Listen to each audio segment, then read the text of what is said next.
Kung may kamote riders, mayroon na rin daw kamote cyclist.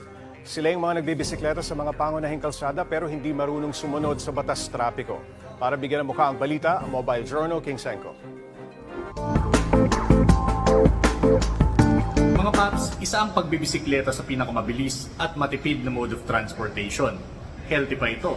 Pero mga paps, dumarami raw ang mga kapatid nating siklista ang naiispatan na hindi sumusunod sa batas trapiko.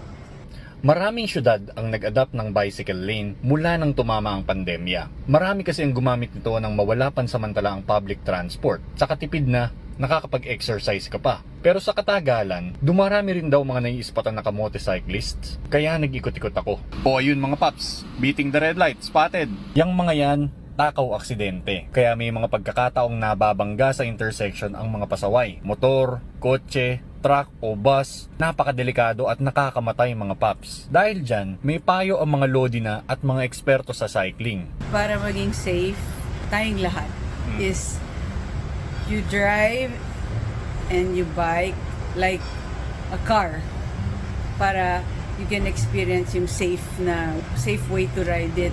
Dapat stop is stop. Di ka dapat umaandar kasi sobrang delikado yun. Pag red talaga. Pag go. Dagdag pa ni Chef Mycar, manatili lamang po sa tamang lane at huwag mag-swerving.